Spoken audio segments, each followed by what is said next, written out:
Hello everyone, welcome to shine India SR tutorial. Friends, మనం ఇప్పుడు ఆర్థిక అంశాలు మరియు సైన్స్ అండ్ టెక్నాలజీకి సంబంధించినటువంటి కరెంట్ అఫైర్స్కు సంబంధించిన మోడల్ పేపర్ని చూద్దాం. ఫ్రెండ్స్, ఇది అన్ని కాంపిటేటివ్ ఎగ్జామ్స్కి ప్రిపేర్ అవుతున్న అందరికీ కూడా చాలా చాలా యూస్ఫుల్గా ఉండేటటువంటి క్వశ్చన్స్ అయితే ప్రిపేర్ చేయడం జరిగింది. అందరూ కూడా వీటన్నింటిని కూడా లాస్ట్ వరకు చూడండి. ఓకే, ఇప్పుడు మనం క్లాస్ స్టార్ట్ చేద్దాం. కరోనా వైరస్ సంక్రమణ ప్రమాదాన్ని తెలుసుకోవడానికి భారత ప్రభుత్వం ప్రారంభించిన మొబైల్ పేరు ఏమిటి? మొబైల్ అప్లికేషన్ పేరు ఏమిటి? ఓకే, కరోనా వైరస్ సంక్రమణ ప్రమాదాన్ని తెలుసుకోవడానికి భారత ప్రభుత్వం ప్రారంభించిన మొబైల్ అప్లికేషన్ అదేంటంటే Corona Kavach, option 2. Next, corona virus ఇన్ఫెక్షన్ను 5 నిమిషాలలోనే నిర్ధారించేటటువంటి ఒక వినూత్న పోర్టబుల్ పరీక్షను ఏ ఔషధ తయారీ సంస్థ ఆవిష్కరించింది? Answer option 1, Abbott laboratories. Option 1. దీనికి సంబంధించిన ఇన్ఫర్మేషన్: కరోనా వైరస్ ఇన్ఫెక్షన్ను 5 నిమిషాలలోనే నిర్ధారించేటటువంటి ఒక వినూత్న పోర్టబుల్ పరీక్షను ఔషధ తయారీ సంస్థ అబాట్ లెబొరేటరీస్ ఆవిష్కరించింది. అయితే ఈ విధానానికి అమెరికా ఆహార ఔషధ నియంత్రణ సంస్థ అత్యవసర అనుమతిని ఇచ్చింది. ఈ పరీక్షకు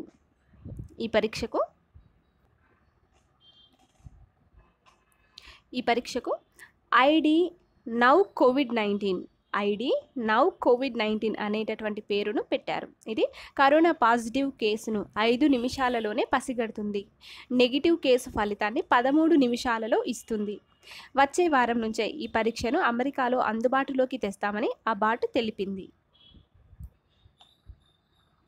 ప్రస్తుతానికి ఇది అమెరికాకే పరిమితమైన పరిస్థితి తీవ్రత దృష్ట్యా కొన్ని వారాలలో భారత్తో సహా అనేక దేశాలలో అందుబాటులోకి రానుంది. ప్రస్తుతం అమెరికా, ఐరోపాలో అధునాతన పరిజ్ఞానం ఉన్నటువంటి దేశాలు కూడా కోవిడ్-19 పరీక్షను నిర్వహించడానికి 24 నుంచి 48 గంటలు పడుతుంది. ఇందులో ఒక నిపుణుడు వెళ్ళి రోగి నుంచి నమూనా సేకరించాలి. ఆ తర్వాత ల్యాబ్కు పంపితే అక్కడ RT-PCR నిర్వహణ పరీక్షను చేస్తారు. దానికి భిన్నంగా ఐడి నౌ కోవిడ్-19 దీని సహాయంతో వేగంగా వైద్యుడి గదిలో, అత్యవసర క్లినిక్లలో, ఆసుపత్రిలోని అత్యవసర విభాగాలలో నిర్వహించవచ్చు. పరమాణు పరిజ్ఞానంతో పనిచేసేటటువంటి ఈ పరీక్ష సాధనం చిన్నపాటి టోస్టర్ పరిమాణంలో ఉంటుంది. దీని బరువు వచ్చేసి 3 కిలోలు. కరోనాను పరీక్షలను భారీ సంఖ్యలో నిర్వహించేందుకు అబాట్ సంస్థ ఇప్పటికే M200 రియల్ టైమ్ అనేటటువంటి పరీక్ష కిట్ను కూడా రూపొందించింది. నెక్స్ట్ వన్, కరోనా వైరస్కు సంబంధించి సరికొత్త పరీక్షా విధానాన్ని అభివృద్ధి చేసిన భారతీయ సంస్థ ఏమిటి? Answer option D, option 4, my labs discovery solution.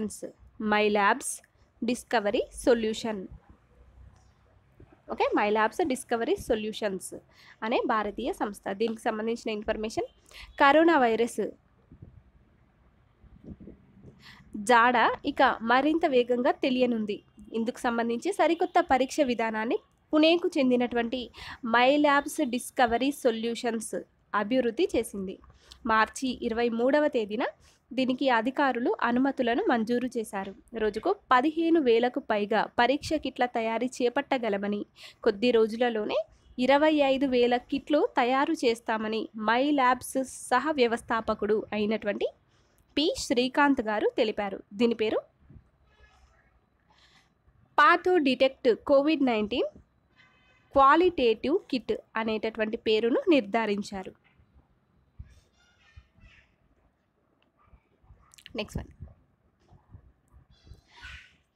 తొలి తేలికపాటి యుద్ధ విమానం తేజస్ అనేది దీన్ని ఏ సంస్థ తయారు చేసింది? తొలి తేలికపాటి యుద్ధ విమానం తేజస్ను ఏ సంస్థ తయారు చేసింది?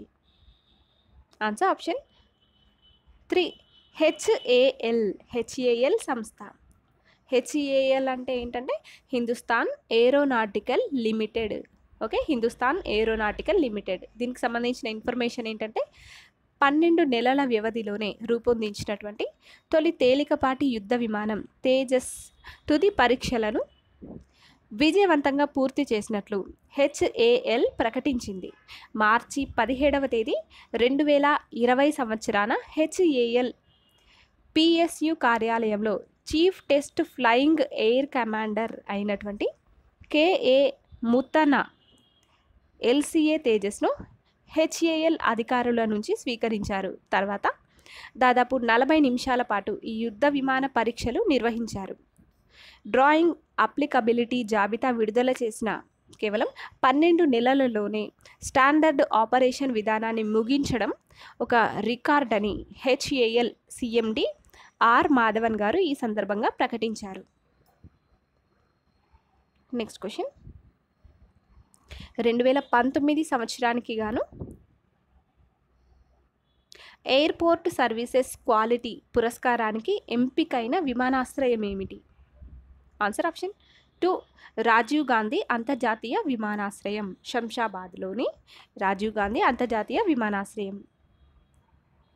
దీనికి సంబంధించిన ఇన్ఫర్మేషన్, హైదరాబాద్లోని రాజీవ్ గాంధీ అంతర్జాతీయ విమానాశ్రయం శంషాబాద్లోని ఈ విమానాశ్రయం 2019 ఏడాదికి ఎయిర్పోర్ట్ సర్వీస్ క్వాలిటీ పురస్కారానికి ఎంపికైంది.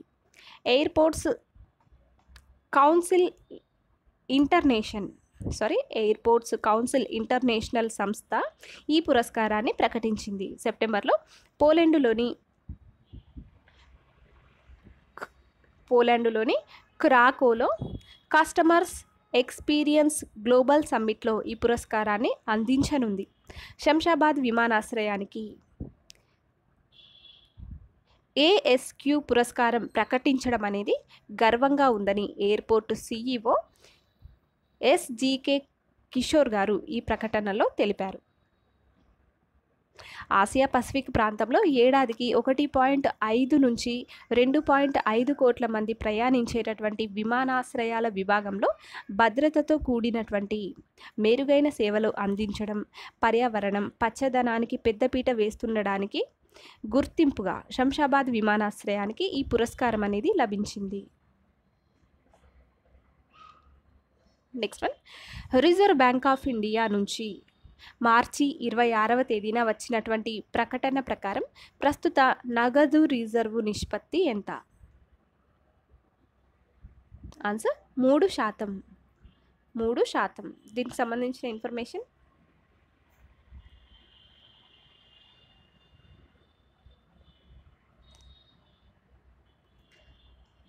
కరోనాపై భారతదేశం చేస్తున్నటువంటి యుద్ధంలో రిజర్వ్ బ్యాంక్ ఆఫ్ ఇండియా కూడా చేయి కలిపింది. ప్రభుత్వం 1.7 లక్షల కోట్ల ప్యాకేజీని ప్రకటించిన మరుసటి రోజే కీలక రేట్లను భారీగా తగ్గించడం నుంచి పెద్ద ఎత్తున వ్యవస్థలోకి నిధులను జొప్పించడం వరకు పలు ప్రకటనలు చేసింది. మార్చి 27వ తేదీన ఆర్బీఐ పలు చర్యల ద్వారా జీడిపిలో 2% సమానమైనటువంటి 3.74 లక్షల కోట్లను వ్యవస్థలోకి తీసుకువచ్చింది. ముఖ్యంగా రెపో రేటును ఏకంగా 75 బేసిస్ పాయింట్ల మేర కోత వేసింది. 4.4% పరిమితం చేసింది. ఏప్రిల్ 2009 తరువాత అత్యంత తక్కువ స్థాయి ఇదే. అంటే 4.75 స్థాయి అనేది అత్యంత తక్కువ స్థాయి అనేది ఇదే. ఆ సమయంలోనూ అంతర్జాతీయ సంక్షోభం నేపథ్యంలో కీలక రేట్లను కిందికి తీసుకొచ్చింది. ఇక నగదు నిల్వల నిష్పత్తిని 1% తగ్గించి 3%కి పరిమితం చేయడం ద్వారా 1.37 లక్షల కోట్లను వ్యవస్థలోకి తీసుకొచ్చింది. ఓకే, నెక్స్ట్ క్వశ్చన్, ప్రస్తుత రెపో రేటు ఎంత? ప్రస్తుత రెపో రేటు ఎంత? ఆన్సర్ 4.4%. 4.4%. దీనికి సంబంధించిన ఇన్ఫర్మేషన్, కరోనాపై భారత్ చేస్తున్నటువంటి యుద్ధంలో రిజర్వ్ బ్యాంక్ ఆఫ్ ఇండియా కూడా చేయి కలిపింది. ఓకే, ఇంతకుముందు చెప్పిన ఎక్స్ప్లెనేషనే దీనికి కూడా. నెక్స్ట్ వన్, 2020-2021 ఆర్థిక సంవత్సరం జీడిపి వృద్ధి అంచనాలను బార్క్లేస్ సంస్థ ఎంతకు తగ్గించింది? బార్క్లేస్ సంస్థ ఎంతకు తగ్గించింది? ఆన్సర్ 3.5% తగ్గించింది. ఆప్షన్ 2. దీనికి సంబంధించిన ఇన్ఫర్మేషన్, కోవిడ్ మహమ్మారి భారత ఆర్థిక వ్యవస్థపై గణనీయమైనటువంటి ప్రభావాన్ని చూపనుంది. వైరస్ విస్తరించకుండా నివారణ చర్యల్లో భాగంగా 3 వారాల పాటు దేశవ్యాప్త లాక్డౌన్ను కేంద్రం ప్రకటించింది. దీనివల్ల $120 బిలియన్ అంటే సుమారు 9 లక్షల కోట్ల రూపాయలు మూల్యం చెల్లించుకోవాల్సి వస్తుందని బ్రిటిష్ బ్రోకరేజీ సంస్థ బార్క్లేస్ అనేది అంచనా వేసింది. ఓకే, బార్క్లేస్ అంచనా వేసింది. ఇది భారత జీడిపిలో 4% సమానమని పేర్కొంది. 3 వారాల లాక్డౌన్ వల్ల నష్టమే $90 బిలియన్ ఉంటుందని, దీనికి అంతకుముందే పలు రాష్ట్రాలలో లాక్డౌన్ ప్రభావం అదనమని వివరించింది. వృద్ధికి దెబ్బ.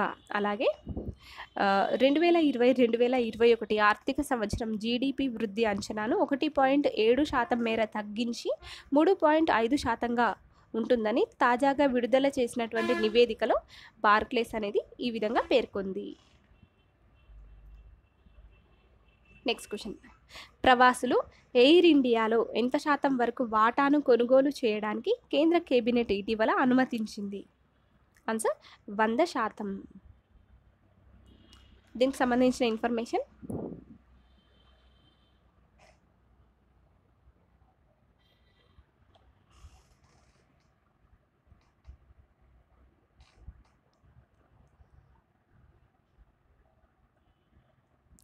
ఎయిర్ ఇండియాలో ఎన్ఆర్ఐలకు 100% వరకు వాటాను కొనుగోలు చేయడానికి ప్రవాస భారతీయులకు అనుమతినిస్తూ కేంద్ర మంత్రిమండలి నిర్ణయాన్ని తీసుకుంది. 100% వాటా విక్రయానికి ప్రాథమిక బిడ్లను కోరుతూ ప్రభుత్వం నోటిఫికేషన్ను జారీ చేసినటువంటి నేపథ్యంలో ఈ నిర్ణయం వెలువడడం అనేది గమనార్హం. ఈ నిర్ణయం ఒక మైలురాయి లాంటిదని కేంద్ర మంత్రి ప్రకాష్ జావ్డేకర్ వీరు అభివర్ణించారు. అంతకు క్రితం ప్రవాసులకు ఎయిర్ ఇండియాలో 49% వాటా కొనుగోలుకి అనుమతులు అనేవి ఇచ్చారు. కంపెనీల చట్టంలో 72 మార్పులు. కంపెనీల చట్టంలో మరిన్ని సవరణలకు కేంద్రం ఆమోద ముద్ర వేసింది. దాదాపు 72 సవరణలు అందుబాటులో ఉన్నట్లు కార్పొరేట్ వ్యవహారాల మంత్రి నిర్మలా సీతారామన్ గారు పేర్కొన్నారు. కంపెనీల చట్టం 2013లో పలు నేరాలను డిక్రిమినలైజ్ చేశారు. అంటే వీటికి కఠిన శిక్షలు అనేవి ఉండవు. పలు కాంపౌండబుల్ నేరాల విషయంలో జైలు శిక్షలను తగ్గించడం, అపరాధ రుసుమును తగ్గించడం వంటి వాటిని చేశారు. Okay, next question, QS ranking 2020లో భారతీయ విద్యా సంస్థలలో మొదటి స్థానంలో నిలిచిన విద్యా సంస్థ ఏమిటి? Answer IIT Bombay. దీనికి సంబంధించిన ఇన్ఫర్మేషన్, విద్యా ప్రమాణాలకు గుర్తింపుగా ఏటా విడుదల చేసేటటువంటి QS ర్యాంకింగ్ 2020లో 24 భారతీయ విద్యా సంస్థలు చోటును దక్కించుకున్నాయి. అందులో హైదరాబాద్ సెంట్రల్ యూనివర్సిటీ భారతీయ విద్యా సంస్థలలో 10వ స్థానంలో నిలిచింది. భారత్ నుంచి ర్యాంకులు సాధించినటువంటి 24 సంస్థలలో టాప్ 10లో 7 IITలతో పాటు బెంగళూరు IISE, ఢిల్లీ, హైదరాబాద్ యూనివర్సిటీలు నిలిచాయి.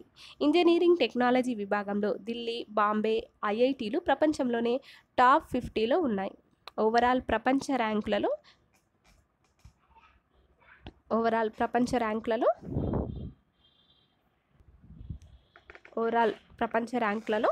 ర్యాంకింగ్లలో బాంబే, ఢిల్లీ IITలతో పాటు బెంగళూరు IISE టాప్ 200 జాబితాలు నిలిచాయి. నెక్స్ట్ క్వశ్చన్,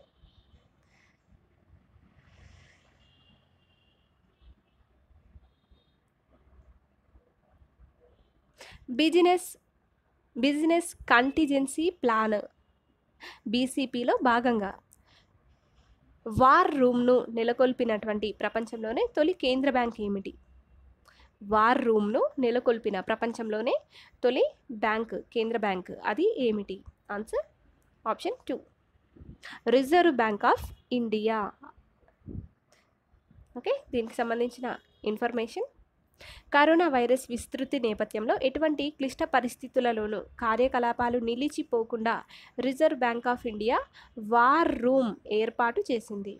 బిజినెస్ కంటిజెన్సీ ప్లాన్లో భాగంగా ఇలా వార్ రూమ్ను ఒక కేంద్ర బ్యాంకు నెలకొల్పడం అనేది ప్రపంచంలోనే తొలిసారి.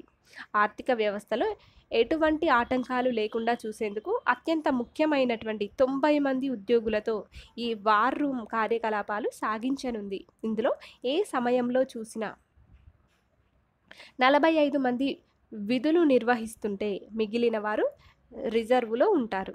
ఈ కేంద్ర కార్యకలాపాలు మార్చి 19వ తేదీన ప్రారంభమయ్యాయి. రుణ నిర్వహణ, మిగులు నిధుల నిర్వహణ, నగదు కార్యకలాపాలు వంటి వాటిని వార్ రూమ్ నిర్వహిస్తోంది. బీసీపీ కింద రిజర్వ్ బ్యాంక్ ఆఫ్ ఇండియా ఇతర డేటా కేంద్రాలు ఎస్ఎఫ్ఎంఎస్ ఇంకా ఆర్టీజీఎస్, నెఫ్ట్ వంటి వ్యవస్థలను నడిపిస్తాయి. నెక్స్ట్ వన్, ప్రస్తుత ఆర్థిక సంవత్సరానికి అంటే 2020-2021 ఆర్థిక సంవత్సరానికి భారతదేశ వృద్ధి రేటు అంచనాను రేటింగ్ సంస్థ ఫిచ్ అనేది ఎంత శాతానికి తగ్గించింది? ఆన్సర్ 5.1% తగ్గించింది. దీనికి సంబంధించిన ఇన్ఫర్మేషన్. ప్రస్తుత ఆర్థిక సంవత్సరానికి అంటే 2020-2021 ఆర్థిక సంవత్సరానికి వృద్ధి రేటు అంచనాలను రేటింగ్ సంస్థ ఫిచ్ తగ్గించింది. అంతకుముందైతే 5.6% వృద్ధి అంచనాను వేయగా ఇప్పుడు 5.1% తగ్గించింది. కరోనా వైరస్ కారణంగా సరఫరా అవరోధాలు ఏర్పడడంతో పెట్టుబడులు, ఎగుమతులపై తీవ్ర ప్రభావం పడుతుందని పేర్కొంది. రానున్న వారాలలో భారత్లోనూ కరోనా బాధితుల సంఖ్య పెరిగేటటువంటి అవకాశం ఉంది. వీటన్నింటినీ దృష్టిలో ఉంచుకొని వృద్ధి రేటు అంచనాలను తగ్గించామని పేర్కొంది. ప్రపంచ వృద్ధి కూడా బాగా పడిపోయే అవకాశం ఉందని, మాంద్యంలోకి జారిపోతుందని తెలిపింది. అలాగే వచ్చే ఆర్థిక సంవత్సరానికి అంటే 2021-2022 ఆర్థిక సంవత్సరానికి భారత వృద్ధి రేటును 6.4%గా ఫిచ్ అంచనా వేసింది.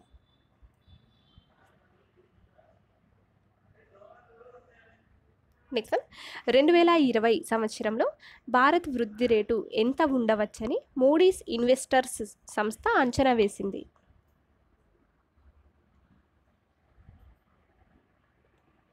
మనం ఇంతకుముందు చెప్పుకున్నటువంటి క్వశ్చన్లో అయితే ఫిచ్ సంస్థ ఎంత శాతానికి తగ్గించింది అని చెప్పుకున్నాము, 5.1%. ఇప్పుడు ఈ క్వశ్చన్లో ఏంటంటే 2020 సంవత్సరంలో భారత్ వృద్ధి రేటు ఎంత ఉండవచ్చని మూడీస్ ఇన్వెస్టర్స్ సంస్థ అంచనా వేసింది. Answer 5.5%, option 3. దీనికి సంబంధించినటువంటి ఇన్ఫర్మేషన్. భారత్ స్థూల దేశీయోత్పత్తి జీడిపి వృద్ధి రేటు అనేది 2020 సంవత్సరంలో 5.3% నమోదవుతుందని అంతర్జాతీయ రేటింగ్ దిగ్గజ సంస్థ మూడీస్ అంచనా వేసింది. అయితే ఈ మేరకు 2020 ఫిబ్రవరిలో వేసినటువంటి 5.4% అంచనాను 10 బేసిస్ పాయింట్ల అంటే 100 బేసిస్ పాయింట్లు 1% అన్నమాట. అయితే 10 బేసిస్ పాయింట్ల మేర కుదించింది. అంచనాల కుదింపునకు కోవిడ్-19 ప్రభావమే కారణమని మార్చి 17వ తేదీన వెల్లడించింది. 2021 సంవత్సరంలో భారత వృద్ధి రేటు కాస్త పుంజుకొని ఇది 5.8%గా నమోదు కావచ్చని పేర్కొంది. 2020 భారత వృద్ధి అంచనాలను మూడీస్ తగ్గించడం ఇది వరుసగా రెండవసారి. తొలుత 6.6% అంచనాను ఫిబ్రవరిలో 5.4%కి కుదించడం జరిగింది. తాజాగా దీనిని 5.3%కి తగ్గించింది. 2018లో భారత జీడిపి రేటు అనేది 7.4%గా ఉంది. ఓకే, దీని ఆన్సర్ ఏంటంటే option 2. Answer option 2 option. Next one, mobile ఫోన్లపై ఇప్పటి వరకు ఉన్నటువంటి 12% వస్తు సేవల పన్నును తాజాగా ఎంతకు పెంచారు? ఆన్సర్ 18%. ఆప్షన్ 2. దీనికి సంబంధించిన ఇన్ఫర్మేషన్, మార్చి 14వ తేదీన జరిగినటువంటి వస్తు సేవల పన్ను మండలి సమావేశం, ఓకే, వస్తు సేవల పన్ను మండలి సమావేశం అంటే జిఎస్టీ మండలి సమావేశం అనేది సెల్ ఫోన్లపై పన్ను పెంచుతూ నిర్ణయాన్ని తీసుకుంది. వీటిపై ఇంతవరకు 12% జిఎస్టీ ఉండగా దానిని 18%కి పెంచింది. కొన్ని రకాల సెల్ ఫోన్ విడి భాగాలపై 18% పన్నును విధించింది. అలాగే అగ్గిపెట్టెలపై పన్నును హేతుబద్ధీకరించింది. ఇంతవరకు చేతితో చేసినటువంటి అగ్గిపెట్టెలపై 5%, యంత్రాలతో చేసినటువంటి అగ్గిపెట్టెలపై 18% జిఎస్టీ అనేది ఉండేది. ఇప్పుడు ఈ 2 తరహా అగ్గిపెట్టెలకు కూడా 12% జిఎస్టీని నిర్ణయించింది. ఫ్రెండ్స్, మా ఆన్లైన్ క్లాసెస్కి సంబంధించిన అన్ని పీడిఎఫ్స్ని మీరు ఫ్రీగా డౌన్లోడ్ చేసుకోవచ్చు. అదేలా అంటే మా వెబ్సైట్ www.shineindiaeducation.com అనే వెబ్సైట్ ద్వారా మా ఆన్లైన్ క్లాసెస్కి సంబంధించిన అన్ని పీడిఎఫ్స్ని మీరు ఫ్రీగానే డౌన్లోడ్ చేసుకోవచ్చు. మా వెబ్సైట్లో ఆన్లైన్ మార్క్ టెస్ట్ అనేది కూడా ఫ్రీగానే కండక్ట్ చేయడం జరుగుతుంది. ప్రతి ఒక్కరూ కూడా ఆన్లైన్ మార్క్ టెస్ట్లో మాత్రం కంపల్సరీగా పార్టిసిపేట్ చేసి మీ నాలెడ్జ్ని మీరు టెస్ట్ చేసుకోండి. ఇది ఫ్రీగానే. అదేవిధంగా పీడిఎఫ్స్ని కూడా మీరు ఫ్రీగానే డౌన్లోడ్ చేసుకోండి. మా వెబ్సైట్కి సంబంధించిన లింక్ని డిస్క్రిప్షన్లో ప్రొవైడ్ చేస్తున్నాము. ఫ్రెండ్స్, మీకు మా వీడియోస్ కనుక నచ్చినట్లయితే లైక్ చేయండి. అలాగే మీ ఫ్రెండ్స్కి తప్పకుండా షేర్ చేయండి. Thank you for watching this video.